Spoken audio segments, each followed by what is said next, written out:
Hello there. Hello there.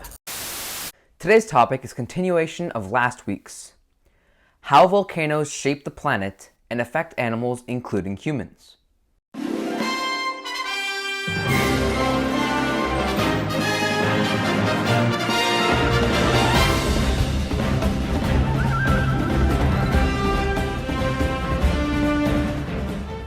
Before diving in, let's first talk about the Volcanic Explosivity Index.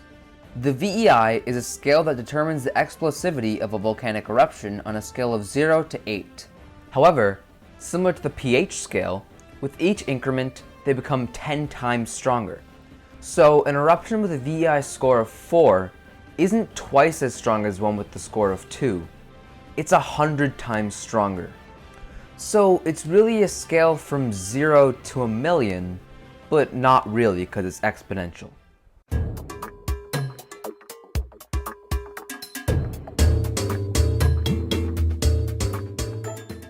Most sources seem to agree that there are at least 3 types of volcanoes: cinder cone volcanoes, composite volcanoes, and shield volcanoes. Cinder cones are the most common type of volcano worldwide. Like the name suggests, they have a conical shape with a large crater at the peak where eruptions happen. During an eruption, hardly any lava is actually erupted. Instead, the volcanoes expel lava that solidifies before it lands, called scoria. Cinder cones don't stay active for very long, with very few even staying active for over a year. The eruptions are relatively weak, usually scoring a 1 or 2 in the VEI scale. Composite volcanoes, or stratovolcanoes, are the most dangerous type of volcano. They are also the picturesque volcano that comes to everyone's mind when they think of one. They are known for their extremely violent eruptions and their pyroclastic flows. They are often very tall, standing above other mountains around them and with snow-capped peaks. They are active for very long amounts of time, from tens to even hundreds of thousands of years. Some notable composite volcanoes are some of the most infamous of all time. The most notorious of these is probably Mount Vesuvius, the volcano that destroyed the ancient Roman city of Pompeii with its VEI 5 eruption. Another is Krakatoa. Krakatoa's sound barrier breaking, island collapsing, tsunami creating eruption had a VEI of 6. Yet another infamous composite volcano is Mount St. Helens, whose eruption with a VEI of 5 created the largest landslide in recorded history. Finally, rounding out the composite volcanoes, we have the fictional Mount Sibo. Mount Sibo is the volcano that resides on Isla Nublar in the Jurassic Park franchise. In Jurassic World Fallen Kingdom, the long dormant volcano becomes active again and erupts, killing all of the dinosaurs that were left on the island. This fictitious volcano is most similar to the Costa Rican volcano Arenal, and is therefore thought to have a VEI of up to 6. A pyroclastic flow is a wave of burning hot ash, smoke, volcanic gas, and volcanic rocks that rapidly move down the slope of a volcano. These flows can be extremely devastating and are generally between 390 and 1300 degrees Fahrenheit, making this scene in Jurassic World Fallen Kingdom make even less sense.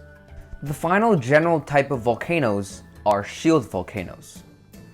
Shield volcanoes are not the towering conical volcanoes that composite volcanoes are. Instead, they have gentle slopes and almost look like a shield laying flat on the ground, hence their name. They are the largest volcanoes on Earth thanks to being so spread out. They usually have eruptions ranking 0 to 1 in the VEI scale, and are more so known for their lava flows. Shield volcanoes are further built with each eruption. The thin lava hardens and adds to the volcano. They can stay active for over 1 million years. All of the Hawaiian Islands are shield volcanoes, and are the largest volcanoes on Earth. There, lava flows meet the Pacific Ocean, bringing us to our next topic.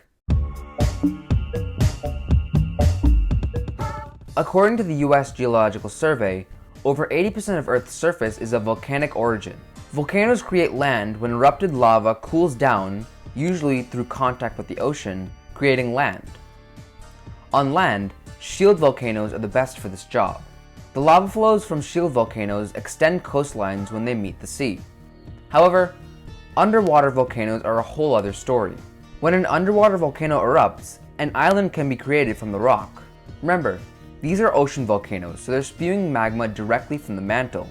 During the Archean Eon, about 3.3 billion years ago, after the Earth had cooled down, the whole planet was covered with ocean. That was until rapid volcanic eruptions started to create the first landmasses called cratons. Cratons are basically the ancient landmasses that the much larger continents that we see later would go on to form around. However, when talking about all the cool things volcanoes have done, it is easy to forget about how dangerous they are. Barring the fact that lava can easily reach temperatures well over 2000 degrees Fahrenheit, volcanoes pose major threats to people. For starters, inhaling volcanic ash or gas can cause damage to the lungs, as well as suffocate anyone who inhales too much of it, which is the most common volcano-related cause of death.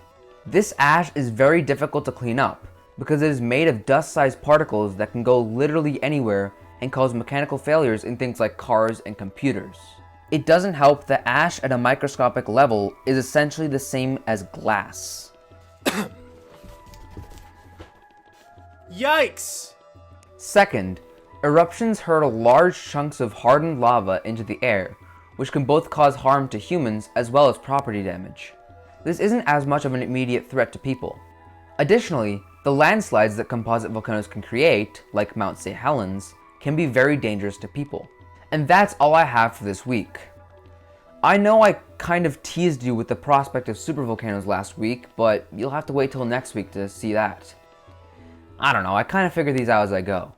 Next week, we'll talk about supervolcanoes, I promise, as well as the Ring of Fire, and how volcanoes created some of the most spectacular and important fossils in the fossil record. And probably something else, I don't know. I'll see you next week.